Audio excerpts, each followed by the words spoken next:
professor Marco Aurélio.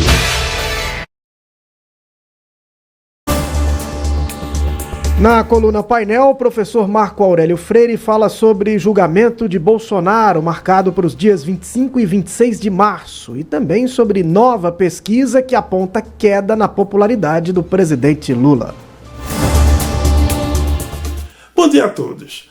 Bolsonaro terá um encontro com a justiça brasileira nos dias 25 e 26 deste mês. Olha só, isso porque a primeira turma do STF marcou para estas datas o julgamento de si, Bolsonaro e mais alguns dos denunciados vão se tornar réus perante o STF. E aí vamos lá. O que ocorreu? Primeiro que Bolsonaro foi investigado pela Polícia Federal e indiciado. Nesse indiciamento, a Polícia Federal encaminhou para o Ministério Público, né, as provas que eles observaram lá, ou as supostas provas. E aí, o Ministério Público, que aqui no caso é a Procuradoria-Geral da República, e seu procurador, Paulo Gonet, entenderam que Bolsonaro realmente tinha cometido algumas dessas questões aí. E aí, eles ofereceram denúncia ao STF. Então, chegou a hora do STF observar se Bolsonaro e mais alguns desses denunciados vão se tornar réus ou não. E aí, olha só, o detalhe é que a turma que está julgando ele é uma turma composta por 5 ministros, porque o total do STF, o pleno, como a gente diz, é composto por 11 deles, mais 5 que estão na primeira turma. O Cristiano Zanin, o Alexandre de Moraes, o Flávio Dino, o Luiz Fux e a Carmen Lúcia. Eles vão fazer justamente esse julgamento. E um detalhe interessante é que o presidente dessa turma é o Cristiano Zanin, por isso que foi ele que marcou, né, essas datas.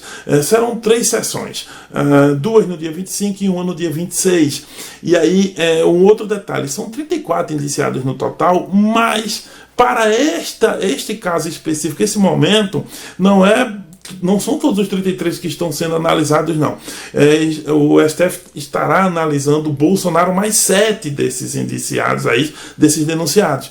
Por exemplo, o Alexandre Ramagem, o Anderson Torres, que era o ministro da Justiça, o general Heleno, do Gabinete de Segurança Institucional, GSI.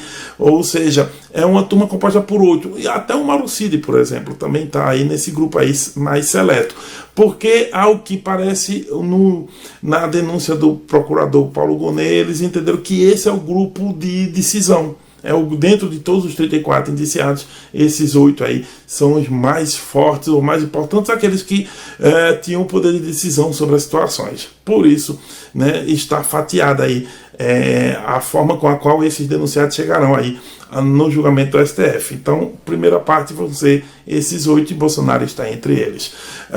Será um momento importante, porque depois disso, se porventura Bolsonaro e mais os outros que eu falei se tornarem réus, aí começa o processo. Aí nós vamos ver o julgamento, as versões de cada lado, contraditório, a ampla defesa e todos os direitos humanos garantidos pela Constituição a qualquer pessoa que seja alvo de processo por parte do Estado brasileiro. Então, começaria realmente o processo. Se eles entenderem também, ainda podem entender que precisam de mais investigações, é uma possibilidade. E a outra é que eles podem entender que não há, né, esses indícios, essas supostas provas não seriam suficientes e aí poderiam arquivar ali mesmo a denúncia e, enfim, estaria resolvido. Então são 3 possibilidades. Arquivamento da denúncia, ou então pedirem novas diligências ou tornar Bolsonaro e mais esses 7 aí réus.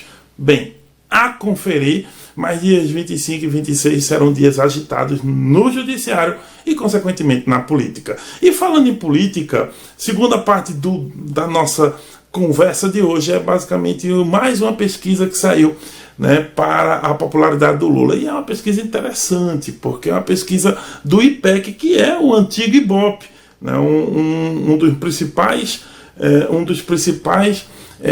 institutos de pesquisa do Brasil. Então, o IPEC acabou entendendo o seguinte, fez a pesquisa e percebeu que 41% dos brasileiros reprovam o governo Lula.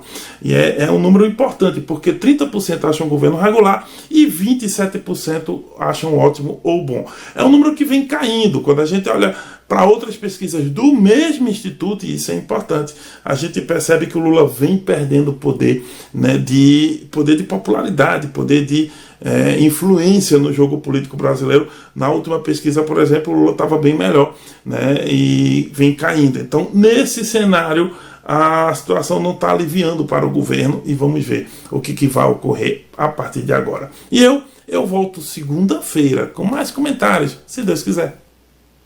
Manhã Cidade. Painel com o professor Marco Aurélio.